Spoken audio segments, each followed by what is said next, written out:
우리 아이들을 바라보면 우리 아이들에게 참 좋은 환경을 물려줘야 될 텐데 그런 생각을 할 때가 많이 있죠.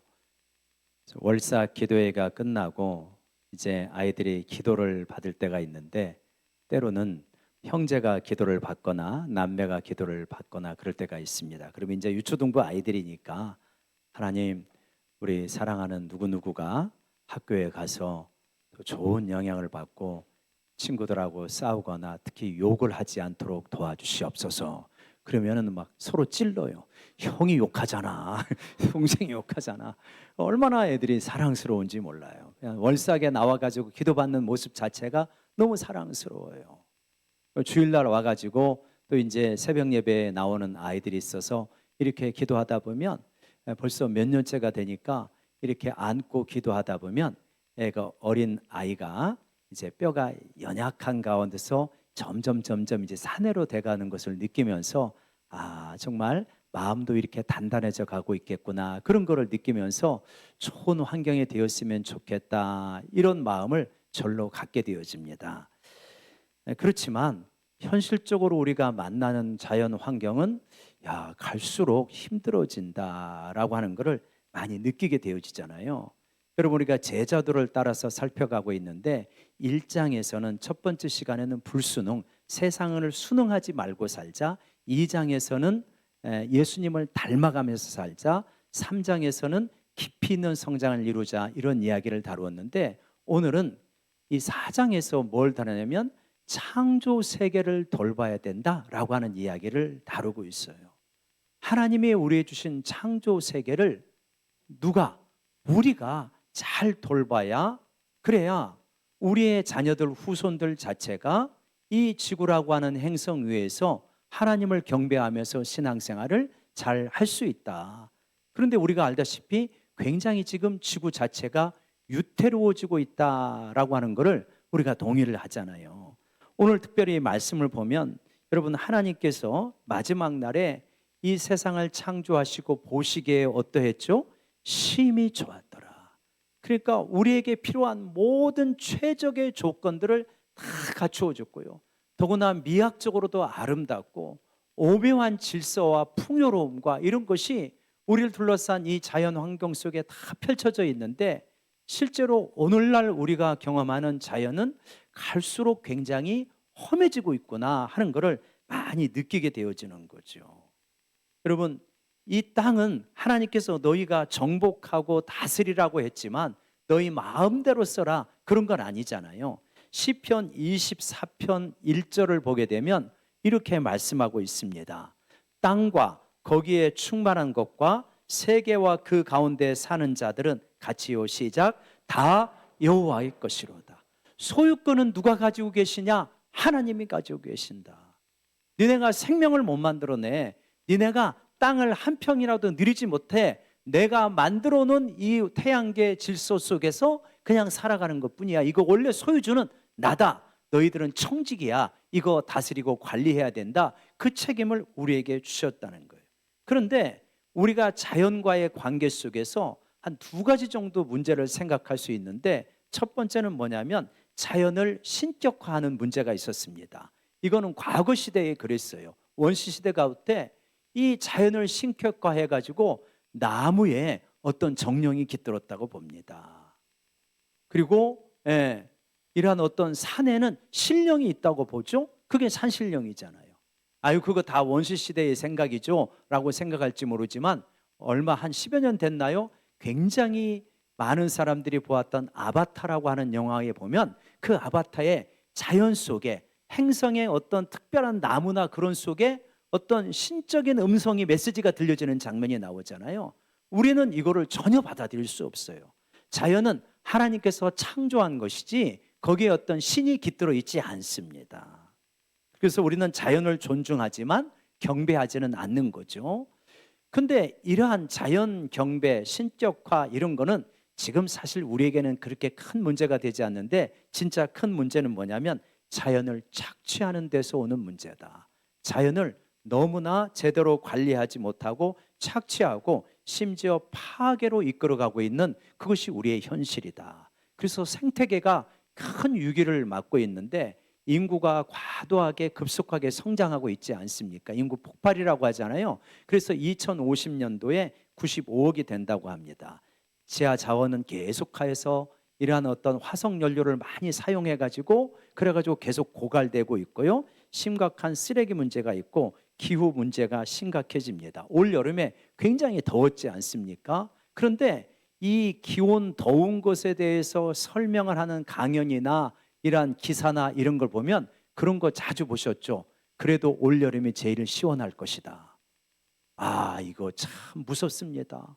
우리 올해 더웠는데 전 기상청장이나 환경 전문가 서울대학교 환경대학원 교수가 나와가지고 하는 말이 뭐냐면 그래도 올여름이 제일 시원할 것이다. 미국의 나사 연구원도 그렇게 말을 하더라고요. 참 그걸 보면서 아니 올해 이렇게 더웠는데 아니 이게 앞으로 계속 더워진다면 어떻게 감당해야 되나 이런 생각이 날더라고요. 그런데도 사실은 그렇게 멀리 느껴지지 않아요. 조금 더우면 에어컨 더 켜야 되나? 전기세 올라가려나? 이 정도 소박하게 생각하잖아요. 미국의 환경운동가 그리고 영화배우 제인 폰다라는 사람이 있지 않습니까? 그 제인 폰다가 이 환경운동하면서 자주 이렇게 구금도 되어지고 이렇게 되어지기는 하는데 제인 폰다가 그렇게 이야기를 하더라고요. 여러분 지금 어떻게 행동하냐면 당신의 집이 불난 것처럼 행동해야 됩니다. 그렇게 말을 하더라고요. 근데 사실은 저 멀리서 불이 났는가 보다 이렇게 느껴질 때가 있지 않습니까? 이 환경이라 우리가 지금 올해 더위를 느끼면서 야 우리나라의 기후가 바뀌었고 이 더위 이게 이 기후 문제가 상당히 이제 심각해지는구나 하는 거를 피부로 많이 느끼잖아요. 그게 우리가 불편해서도 그렇지만 우리는 그런 차원을 넘어서서 하나님께서 창조 세계를 돌보라고 하는 사명을 우리에게 주셨기 때문에 이런 차원에서 접근해야 되고 또 자연을 돌보는 문제는 그냥 환경운동가들의 혹은 정책 당국자들의 문제가 아니라 신앙적인 문제하고 밀접하게 연관되어 있는 줄로 믿습니다. 굉장히 중요한 신앙적인 문제예요. 환경을 우리가 돌봐야 되는 거예요. 여러분 이런 가운데 2022년도 제가 이제 말씀을 준비하면서 영상 자료를 찾아보는 가운데 2022년도 방송 대상을 받은 프로가 있더라고요. 그 프로의 이름이 뭐냐면 옷을 위한 지구는 없다라고 하는 그러한 프로더라고요. 그래서 그 방송 대상을 받았는데 내용은 대략 이렇습니다. 보신 분들도 있겠지만 지금 현재 지구에 80억 명이 사는데 매년 1,000억 개 정도의 옷을 만든다고 합니다. 엄청나게 만들죠. 그리고 버려지는 옷은 한 330억 개라고 그래요. 그러니까 매년 330억 개의 옷을 버리고 있다 그래요.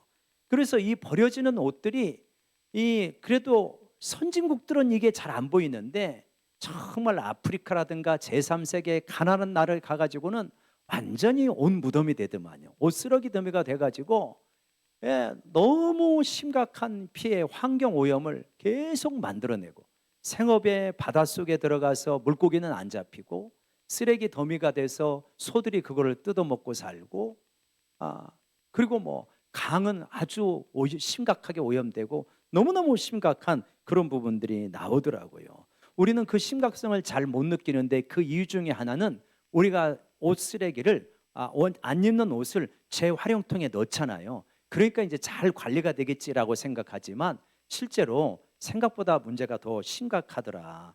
그래서 우리나라 재활용으로 수거된 옷은 한 95% 정도가 수출이 된다 그래요. 그래서 우리나라가 얼마나 이 의류를 많이 수출하는지 중고 의류를 세계 5위라고 합니다. 그 인구는 우리가 28인데 중고 의류 수출은 5위다. 그만큼 옷을 많이 사고 많이 버리고 그런다는 거죠.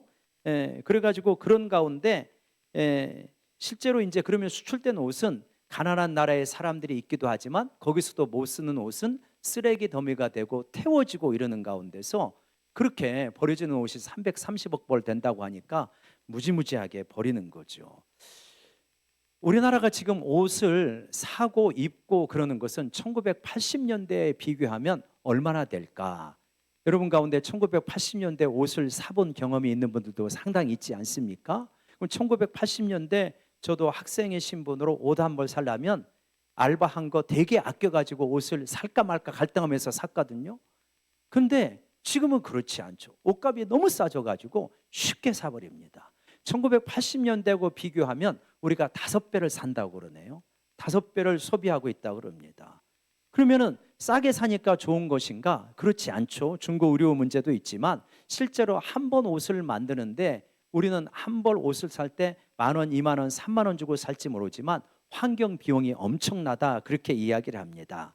그래서 이 한 소녀가 흰색 옷을 입고 있는데 그 소녀가 입고 있는 흰색 옷 한번 보여주시면 그렇게 그 흰 이제 옷을 입지 않습니까? 그 흰 옷을 입었는데 그 옷을 입은 그 흰색을 염색해서 만드는 그러한 것은 저 정도 물이 들어간다요. 2,000리터 플러스 700리터, 2,700리터. 근데 저 양은 우리가 잘 모르는데 저 소녀가 3년 반 동안 먹는 물이라고 그래요. 그러니까 흰옷 한 벌을 입기 위하여서 3년 반 동안 먹을 물을 들여야 저 옷의 염색이 제거가 되고 흰색 옷이 나온다는. 그러면 얼룩달라고 한 옷은 뭐 안 들어가냐? 그거 아니잖아요. 당연히 들어가는 거죠. 그러니까 야, 저 환경 비용이 얼마나 엄청나게 지금 들어가고 있는가. 또 뭐 그거를 또 만들어내는데 들어가는 탄소 비용도 또 엄청나는 거죠. 예. 그래서 우리들이 생각할 때 페트병이 환경을 많이 오염시킨다고 하지만 실제로 페트병은 우리나라의 경우에는 굉장히 소거도 잘 되고요. 그리고 오히려 옷이 훨씬 더 지구를 오염시키고 있다. 왜냐? 페트병의 PET, 폴리에틸렌 이거하고 옷 성분의 폴리에틸렌 원료가 같은 거잖아요. 어떤 거는 플라스틱 페트병으로 나오고 어떤 것은 옷으로 나오고 그렇게 되는 거 아니겠습니까? 이렇게 지금 옷이 환경을 오염시키는데 단순하게 옷 문제가 아니잖아요. 우리가 주말에 재활용 쓰레기 아파트에서 할 때 보면 얼마나 쓰레기가 많이 나오는지 모릅니다. 택배 쓰레기가 얼마나 많을까요? 우리나라에 지금 보면 우리나라가 이렇게 편리하게 살고 있다는 것은 쉽게 여러 가지가 배달이 된다는데 작은 택배 하나를 이렇게 볼 때도 그 택배 쓰레기가 굉장히 많이 나오거든요. 책 한 권을 주문할 때마다 회의가 들어요. 야, 이렇게 해도 되는가? 기독교 백화점에서 없으면 일반 서점에서 가기가 어렵기 때문에 택배를 사는데 그러면 굉장히 많아요. 이런 것들이 다 지금 우리 후손들에게 물려질 지구를 오염시키고 있구나. 하나님께서 맡겨주신 창조 세계를 우리가 지금 파괴하고 있구나. 이렇게 생각하는 게 올바른 제자의 모습일 것입니다. 그러면 옷도 그렇고 뭐 여러 가지가 있을 텐데 과소비들이 있을 텐데 옷에 이야기한다면 왜 그렇게 우리는 옷을 많이 소비할까? 왜 그렇게 옷을 많이 생산할까? 왜 그럴까요? 거기에서 이제 MZ세대에 대한 이야기들이 나오는데 MZ세대의 경우에는 그러한 어떤 옷의 편리성 이런 것보다도 색감 이런 걸 굉장히 중요하게 여기더라고요. 쉽게 사고 쉽게 버리고 이런 모습들이 나오더라고요. 그러니까 그 마음속에 무엇이 있냐? 더 예쁜 옷을 입어야 더 사랑스러워지고 사랑을 받을 수 있다. 그런 어떤 밑바닥의 동기들이 있지 않을까요? 그냥 옷을 따뜻하게 시원하게만 입는 것이 아니라 나를 표현하는 수단으로 입잖아요. 그래서 우리가 옷을 비롯하여서 여러 가지 물건들을 지금 굉장히 많이 소비하는데 그 밑바닥에 있는 동기는 무엇이냐? 그거는 내가 더 많이 소비하고 더 많이 소유하고 더 많은 경험을 하고 더 멀리 여행을 해야 내 인생이 행복해진다. 이렇게 생각하고 있는 그러한 이 시대의 어떤 그 물질주의의 세뇌를 우리가 받았기 때문에 그런 것이지 않겠는가. 미국 성인의 경우에는 하루에 한 6,000번 정도 광고에 노출된다고 그래요. 그 광고의 메시지는 거의 이렇잖아요. 지금 당신은 별로 행복하지 않아. 왜? 당신은 이런 거를 소유하고 있지 않으니까. 지금 당신은 별로 잘 살고 있지 않아. 왜? 당신은 이런 곳에 여행을 안 가봤으니까. 당신은 제대로 살고 있는 게 아니야. 왜? 당신이 이렇게 멋진 곳을 소유하고 있지 않으니까. 이런 거잖아요. 이런 메시지에 계속 노출되기 때문에 우리의 욕망은 한없이 부풀어지죠. 그래서 더 많이 소비해야 되고, 더 많이 소유해야 되고, 더 많은 곳을 여행해야 되고, 더 짜릿한 경험, 더 고급진 경험들을 해야 되고, 그래야만 우리가 좀 더 행복하게지고 좀 더 사랑스럽고 인생을 잘 사는 것처럼 우리는 물질주의에 이러한 무차별한 공격 앞에 노출되어 있는 것이다. 과연 그리스도인들이 그렇게 살아야 되는가? 그렇지 않다라고 이렇게 말할 수 있는 것이죠. 여러분, 빌립보서 4장 11절부터 13절까지 한번 같이 읽어볼까요? 시작. 내가 궁핍함으로 말하는 것이 아니니라. 어떠한 형편이든지 나는 자족하기를 배웠느니. 예, 여기 보십시오. 그 11절 보십시오. 내가 궁핍함으로 말하는 것이 아니다. 나는 어떠한 형편이든지 무엇을 배웠다? 자족하기를 배웠다. 여러분, 사도 바울이 예수 그리스도를 만나고 나서 부유해야만 행복하다고 하는 것은 다 이제 내려놓고 어떤 걸 배운 겁니까? 자족을 배운 것입니다. 여러분, 궁극적으로 하나님을 만나고 예수 그리스도를 만나서 영원의 세계에 눈을 뜨고 우리의 시민권이 하늘에 있다고 하는 것을 눈뜬 사람들은 이 땅에서 경제적 형편을 어느 정도, 완전히는 아니라 할지라도 어느 정도 초월하여 자족의 법을 배워가는 사람인 줄로 믿습니다. 아멘이십니까? 예. 우리가 이 세상의 메시지를 거부해야 된다 그랬잖아요. 특별히 물질주의의 메시지를 거부해야 됩니다. 부유해야만 행복한 거야 라고 하는 메시지를 거부하고 어떤 형태든지 자족하는 것을 배웠다. 여러분, 우리의 신앙이 이런 식의 신앙이 되면 굉장히 위험한 신앙이 되어질 수 있다. 어떤 식의 신앙이냐? 예수 믿으면 복 받는 것이고 복 받으면 물질적으로 잘 사는 것이다. 이러한 등식으로 나가면 굉장히 위험해집니다. 예수 믿으면 복 받는 게 맞죠. 하늘에 속한 영원한 복, 죄사함의 복과 중생의 복과 영원한 하나님의 자녀가 되는 복을 받았고 영생과 부활의 복을 받았으니 얼마나 엄청난 복을 받았습니까? 그러나 그것이 이 땅에서 물질의 복으로 직결되는 것은 아니라고 우리는 분명히 말할 수 있어야 됩니다. 열심히 일하면 하나님 물질의 복을 주시기도 하지만 때로는 비천에 처하게 만드시기도 하는 분이 하나님이시다. 그거는 등식이 아니다. 여러분, 그래서 12절에 사도 바울은 이렇게 말합니다. 또 한번 읽어봅시다. 시작. 나는 비천에 처할 줄도 알고 풍부에 처할 줄도 알아. 모든 일 곧 배부름과 배고픔과 풍부와 궁핍에도 처할 줄 아는 일체의 비결을 배웠노라. 비천에 처할 줄도 안 돼요. 이게 무슨 말입니까? 비천에도 그냥 열등감에 빠지고 그냥 비참하게 자신을 생각하지 않는다는 거잖아요. 비천한 속에서도 자족할 수 있는 마음을 가지고 있다. 여러분, 혹시 이런 분 계십니까? 내가 가난하기 때문에 나는 인생 실패한 거야. 나는 비참하게 가난해졌기 때문에 인생을 살 의미가 없어. 내가 살아야 되나 말아야 되나, 이런 분이 있습니까? 이게 철저하게 뭐냐? 비성경적이라는 거예요.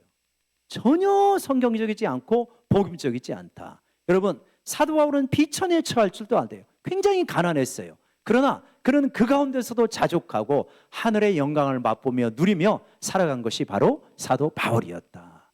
여러분, 우리들도 혹시 가난하다 할지라도 가난하면 왜 가난하게 되었는가? 내가 이 가정 가운데 잘못한 것이 무엇인가? 회개하는 부분은 있을 수 있겠지만 가난하다고 해서 비참한 것은 아니고 하늘의 영광을 누리면서 자족할 수 있는 우리가 되기를 원합니다. 아주 중요한 거예요. 그래서 그것이 이 세대를 거스르는 삶의 방식입니다. 또요, 풍부에 처할 줄도 알았다고 했습니다. 풍부하는 건 뭡니까? 풍부하면 이 세상의 풍부는 허영기가 있기 쉽고요, 또 물질로 자기의 안전을 보장받고 싶어하고 사람들을 무시하고 싶어합니다. 그것도 풍부에 처하는 게 아니잖아요. 진짜 풍부에 처한다는 것은 뭐냐면 이것이 하나님이 주신 복인 줄 알고 가난한 자 도울 줄 알고 겸손하게 살아가는 것, 그것이 풍부에 처하는 거 아니겠습니까? 그러니까 사도 바울은 가난에 처할 줄도 알고 풍부에 처할 줄도 알고 어떠한 형편이든지 간에 자족할 줄 아는 일체의 비결을 배웠다. 어떻게 해요? 13절 같이 한번 읽어봅시다. 빌립보서 4장 13절이요. 시작. 내게 능력 주시는 자 안에서 내가 모든 것을 할 수 있느니라. 하나님께서 내게 능력을 주시기 때문에 그 안에서는 내가 가난하여도 자족할 수 있고 비천하여도 교만하지 않고 하늘의 영광을 사모할 수 있는 그러한 일치의 비결을 우리가 하나님께 얻는 줄로 믿습니다. 그것이 참 그리스도인의 삶이죠. 우리가 신앙생활을 하면서 너무 이 세상의 물질에 대한 욕구를 간절하게 갖기 때문에 자꾸만 예수 믿어서 물질의 복을 받으려고 그런 식으로 나아가는 신앙생활은 굉장히 위험스럽다. 우리는 이런 부분을 좀 정리를 해야 되겠죠. 여러분, 그래서 제자도 5장에서는 그러면 이러한 제자들이 살아가는 삶의 방식은 무엇이냐? 단순한 삶이다 라고 이렇게 말합니다. 우리 같이 한번 외쳐봅시다. 단순한 삶. 단순한 삶. 뭐 그런 어떤 그 미니멀리스트의 삶을 살아가는 분들도 있잖아요. 그래서 물건들이 너무 많기 때문에 자꾸 없애면서 살아가는 사람도 있는데 우리는 그거하고 조금 비슷하기도 하지만 좀 다른 면이 있는데 우리는 단순한 삶을 살아가는데 여러 가지가 나오지만 한 4가지로 정리를 해보았습니다. 조금 우리가 한번 하나하나 좀 살펴보면서 구체적으로 어떻게 적용해야 될까 한번 우리가 생각해 봤으면 좋겠는데요. 첫 번째입니다. 같이 한번 읽어볼까요? 시작. 부와 가난에 대한 주님의 불편한 가르침을 받아들인다. 저기에 그렇게 말하고 있어요. 존 스토트는 불편한 가르침이라고 말합니다. 부에 대해서 주님은 불편하게 우리에게 가르친대요. 여러분, 안 불편한 가르침이 뭘까요? 예수 믿어라. 그러면 물질에 복 받아. 진짜 네가 부자 되고 다 누리며 살 거야. 그거 우리 하나도 안 불편합니다. 근데 예수님은 부에 대해서 불편하다는 거예요. 하나님과 재물을 겸하여 섬길 수 없다. 부자가 천국에 들어가는 것은 낙타가 바늘구멍에 들어가는 것보다 어렵다. 하나님이 예수님께서 부를 완전히 부정합니까? 아니죠. 하나님께서 물질을 우리에게 주신 분인데 부정하지 않죠. 그러나 그것의 위험성에 대해서 주님이 경고하는 그 불편한 가르침을 우리가 마음을 열고 받아들이고 고민하고 씨름한다라고 하는 것이죠. 부는 우리에게 편리함도 가져다 주지만 굉장히 우리에게 어려움을 가져다 주는 것도 많습니다. 부가 생기면요, 걱정과 염려도 많아집니다. 부가 생기면 관계가 단절되기도 하고요. 부가 생기면 하나님을 의지하기보다는 물질을 의지하려고 합니다. 가난했을 때는 하나님 의지할 수밖에 없었어요. 근데 물질 세계 보니까 물질을 자꾸 의지하게 되어지는 거 아마 경험하실 겁니다. 부가 생기면 허영기가 자꾸 생깁니다. 이런 것들이 위험성이에요. 그래서 그러한 위험성을 주님께서 경고하고 있는데 그거를 불편하지만 받아들이고 씨름한다는 것이죠. 두 번째로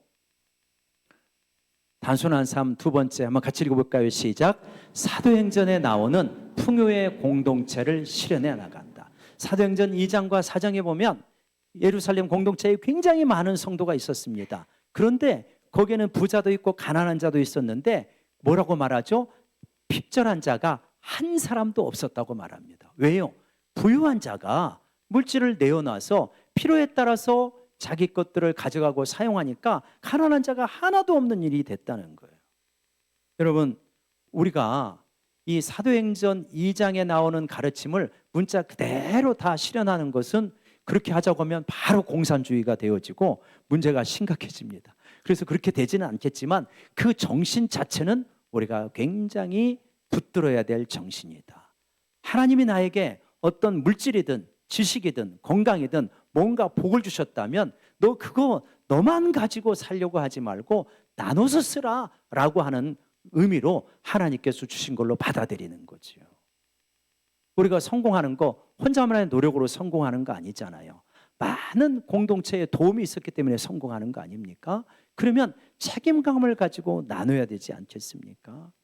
여러분, 우리 지구라고 하는 행성에서 우리가 살아가고 있는데 지구에서 8억 명이 극빈층이고 매일 1만 명이 굶어 죽는다고 해요. 매일 1만 명이 굶어 죽는 이 현실 속에서 내가 만약 예수님의 제자라고 하는데 너무 맛있는 거 찾아다닌다.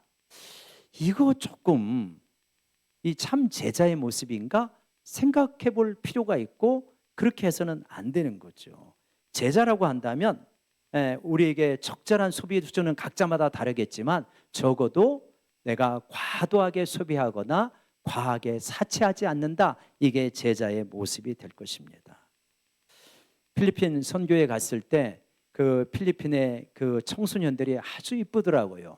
근데 이제 한 청소년이 있었는데 대학에 합격을 했는데 선교사님에게 의논을 한 거예요. 선교사님, 대학에 합격을 했는데 등록금이 없습니다. 등록금이 어느 정도 되냐면 20만 원 정도가 조금 안 되더라고요. 그러면 어떻게 하고 싶으냐? 그랬더니 선교사님, 대학을 가려면 알바를 해야 되는데 그러면 주일날 못 나옵니다. 그래갖고 선교사님이 그러지 말고 그러면 하나님께 기도하면서 한번 기다려보자. 그러면서 그 학생이 이 알바를 안 나가고 교회에서 열심히 봉사하고 그렇게 하는 가운데 저희 선교팀이 가가지고 그 이야기를 듣고 이제 우리 한 집사님이 주신 돈으로 그 학생의 학비, 한 학기 학비를 댄 거죠. 그러니까 한 학기 학비가 20만 원인데 이 20만 원을 이렇게 내지를 준비를 못하기 때문에 교회를 몇 달을 못 나오고 알바를 해야 되나, 이런 어떤 고민을 하고 있는 그런 우리 형제 자매들도 우리 곁에 얼마든지 있는 것이구나. 그렇다고 한다면 우리의 소비를 적절하게 좀 줄이면서 과하게 소비하고 과하게 여행하고 과하게 의식주에 낭비하는 것이 아니라 줄이면서 가난한 이웃을 돌봐가는 것, 섬기는 것, 이것이 제자의 모습일 것이다. 여러분, 오늘 우리가 구역 모임을 하게 되어지는데 우리 구역 모임을 할 때도 너무 그렇게 잘 먹어야 된다, 그런 생각 안 하시면 좋을 것 같아요. 뭐 적당히 먹으면 어떻습니까? 요즘 물가가 워낙 비싸서 비싸게는 못 먹으시겠지만 또 아마 우리 구역장님들은 되게 고민도 많을 거예요. 식사값은 어떻게 되었는데 커피값은 어떡하지? 커피값이 5천 원, 6천 원 하니까 너무 구역장님은 10명이면 그게 막 5, 6만 원. 거기다가 또 눈치 없이 빵까지 가져오네? 그러면 또 막 이게 10만 원 되고 되게 힘들어져 버려요. 밥 먹고 가서 참 빵 좀 먹지 마세요. 아니, 나는 진짜 그거 당도 올라가고 되게 안 좋거든요. 너무 비싸요. 너무 비싸.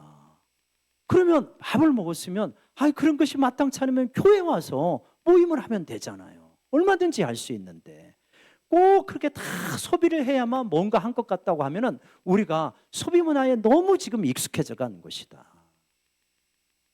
그런 것들을 좀 줄이면서 각자의 부담도 줄이면서도 여유가 있다면, 그러면 그런 필리핀에 그런 학생들이 많다고 하니까 우리 구역에서 한 학기에 그러면 20만 원씩 보내자. 하나님이 얼마나 기뻐하시겠습니까? 그러니까 우리가 우리 주변에 어려운 사람들이 많기 때문에 어떻게 도울 수 있을까, 이런 걸 찾아가면 길을 얼마든지 찾을 수 있는 것이죠. 여러분, 제자라면 우리가 적어도 이 정도의 결심은 했으면 좋겠다. 제자라면 사치하지 않는다. 이러한 제자가 되기를 한번 같이 깊이 생각해보고 결단할 수 있는 저희가 되기를 원합니다. 세 번째로, 하나님은 사회적 불의를 하나님이 혐오하신다고 우리는 믿습니다. 사회적 불의, 빈부격차가 갈수록 심해지는 거 하나님이 싫어하십니다. 혐오하세요. 부자를 위한 정책을 계속 펼치는 거 선지서에서 굉장히 경고하는 게 바로 그런 것입니다. 향락산업이 무분별하게 퍼지는 거 하나님이 싫어하시죠. 이러한 것들, 우리가 개인적인 차원에서 헌신도 중요하지만 아무리 개인적으로 애를 쓰더라도 정치적으로 왜곡된 제도를 가지고 있으면 효율적이지가 않아요. 그냥 이 어떤 개인적으로 아무리 헌신하더라도 노예제도가 있는데 어떻게 잘 살 수 있겠습니까? 율법포스 같이 이 노예제도를 없애기 위해서 평생 동안 헌신했던 그리스도인들이 있으니까 인류가 진보하게 되고 성장하게 되는 거 아니겠습니까? 그래서 우리는 투표할 때 굉장히 중요하게 생각해야 된다. 하나님의 정의를 그래도 누가 좀 더 생각하고 있는가? 이 사회의 불의를 누가 조금 없애고 있는가? 그런 걸 굉장히 민감하게 생각해야 되는 거죠. 마지막으로 우리 같이 한번 읽어보겠습니다. 단순한 삶 시작. 주님의 재림을 엄숙히 기다린다. 우리는요, 주님이 진짜 문자 그대로 재림하신다고 믿습니다. 아멘이십니까? 주님이 재림하시고요, 우리 인생에 대한 결산을 하는 날이 분명히 오게 되어집니다. 마태복음 25장은 우리에게 굉장한 도전과 경각심을 줍니다. 많은 무리를 예수님께서 모아놓고 한 무리를 가리켜서 너희는 내가 배고플 때 먹을 것 주었고 헐벗었을 때 입을 것을 주었고 감옥에 있을 때 찾아와 주었고 내가 아플 때 위로해 주었다. 이제 내 오른편에서 영원한 천국 잔치에 참여하라. 그랬더니 이 사람들이 깜짝 놀라는 거예요. 주님, 언제 우리가 주님에게 그렇게 했습니까? 그랬더니 주님이 뭐라고 합니까? 이 무리 중에 지극히 작은 자 한 사람에게 한 것이 나에게 한 것이다. 예수님께서 또 다른 무리에게 말합니다. 너희는 내가 배고플 때 먹을 거 안 줬고 헐벗을 때 입을 거 안 줬고 감옥에 있을 때 찾아와 본 적이 없고 아플 때 위로한 적이 없다. 이 냉정한 사람들아, 이 무정한 사람들아, 바깥 어두운 가운데서 영원히 이를 갈고 탄식해라. 그랬더니 깜짝 놀래요. 주님, 내가 언제 주님에게 그렇게 안 했습니까? 그랬더니 뭐라고 그러십니까? 이 무리 가운데 지극히 작은 자 한 사람에게 안 한 것이 나에게 안 한 것이다. 예수님은 지극히 작은 자 한 사람을 곧 나로 인식하시는구나. 이거를 우리가 알 수 있게 되어집니다. 여러분, 우리가 우리 인생에 주님이 재림하시는 걸 우리는 분명히 믿고요, 우리 인생에 대한 결산과 회개가 주님 앞에 이루어진다는 것을 믿습니다. 그렇기 때문에 우리는 어떻게 되냐? 우리는 구원받은 믿음을 가지고 있는데 이 구원받은 믿음이 작은 사람 한 사람에 대한 사랑으로 분명히 나타나야 그 구원받은 믿음은 진짜라고 믿습니다. 아멘이십니까? 구원받은 믿음이 있는데 지극히 작은 자에게 너무 냉정하면 그게 믿음이 없다고 주님이 말씀하시는 거잖아요. 여러분, 실제로 오늘의 말씀이 우리에게 얼마나 다가올지 이런 생각을 설교를 준비하면서도 자꾸 하게 되어져요. 또 그리고 진짜 그렇게 제자도로서 청지기로 살아가고 그러면서 단순한 삶을 살아가는 사람이 얼마나 있을까, 이런 또 의문도 갖게 되어집니다. 제가 한번 말씀을 드렸는데 에스라 학장이었던 김인식 장로님이라는 분이 계시는데 제가 이제 그 집에 갔었는데 진짜 이렇게 소박하게 사시는구나. 자원공사인가요? 거기 부사장을 했으니까 엄청나게 사회적으로는 연봉도 많고 그러신 분이죠. 그러는데 가구가요, 누가 이 재활용통에 내다 놔도 안 가져가겠어요. 그러면서 저희가 이제 만났는데 저는 좀 기대를 했어요. 그렇게 자원공사 부사장도 되니까 그래도 최소한 쓰시는 사주시겠지. 그렇게 하고 이제 기대를 했는데 밥 먹으러 갑시다. 그러면서요, 진짜 10,000원도 안 되는 거 사주시더라고요. 늘 그렇게 드시는 거예요. 그리고 집에 가봤더니 정말 그렇게 소박하고, 그러면서 참 그런 부분들이 자신의 유익을 위해서 소박한 것이 아니라 진짜 주님의 제자로 의미 있게 사용하는 데에서 자신은 소박하게 살고 많은 부분을 섬기고 그렇게 살아가는 모습을 보았습니다. 여러분, 우리가 이러한 모습으로, 참 제자의 모습으로 우리의 자연을 돌보고 그리고 우리 자신을 위해서는 소비를 좀 줄이고 이웃을 이용해서 좀 더 사용을 늘리는 이러한 제자의 모습으로 살아가기를 원합니다. 이 시대는 굉장히 많이 생산합니다. 과하게 생산하고요, 과하게 소비하고 과하게 이동하고 과하게 물건 바꾸고 과하게 많은 것들을 보고 듣습니다. 이거는 제자의 삶이 아니고 제자의 삶이 아닐 뿐만 아니라 우리 내면에 평화가 없어요. 이러한 삶은 영원한 것에 대한 갈급함도 없습니다. 그래서 우리는 이제는 좀 더 과하게 소비하는 삶이 아니라 적절하게 소비하면서 조금 더 부족하게 소비하면서 적게 이동하면서 적게 바라보고 적게 들으면서 때로는 침묵을 지키면서 살아가는 것이 제자의 삶이라 믿습니다. 그렇게 살아갈 때 우리는 자연세계를 돌보고 이웃에 대한 관심 가운데서 이웃을 섬기고 또 주님의 재림에 대한 엄숙한 기대감을 가지고 살아가게 될 때 여러분, 우리의 삶은 제자로서 온전하게 자리매김하리라 믿습니다. 그러한 제자로서 살아가는 우리 모두가 되기를 원합니다. 같이 기도하겠습니다.